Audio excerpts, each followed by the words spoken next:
The sexiest girl group in town is blazing in their shows and gigs.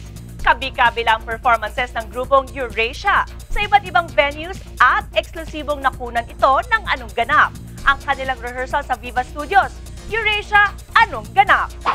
Binubuo ng 5 naggagandang dalaga. Ang Eurasia ay masusing pinili sa daang-daang nag-audition para mabuo ang cream of the cream sexy girl group ng Viva.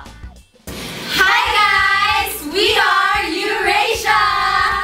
And we are here sa Viva Studio, currently rehearsing for our next gig. So baka po nagtataka kayo, bakit Eurasia ang tawag sa amin?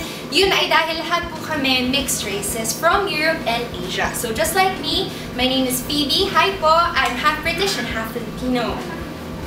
Hi everyone, my name is Julianne. I'm half Persian and half Filipino. Hi, my name is Akiko. I'm half Japanese, half Filipino. Hi, I'm Krisha. I'm half Spanish, half Filipina. At syempre po, di naman pahuhuli. Ako po si Pamela, half Filipino and half Filipina. Yay!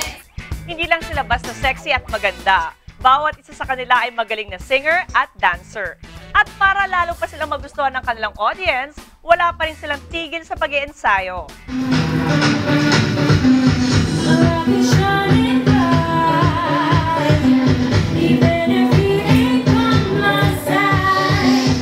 Ilan sa madalas silang kantahin sa kanilang gigs at mga out-of-town shows ay ilan sa sikat na kanta ni Jennifer Lopez at ng Destiny's Child.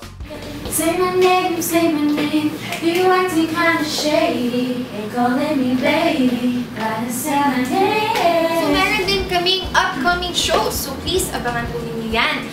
Meron kaming shows sa library, that's at Metro Walk po.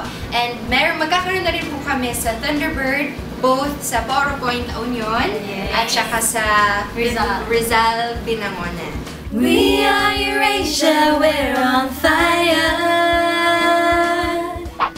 For sure, aabangan especially ng mga male viewers ang mga gigs ng mga mistisang ito. Magaganda at sexy na, super talented pa. Yan ang Eurasia.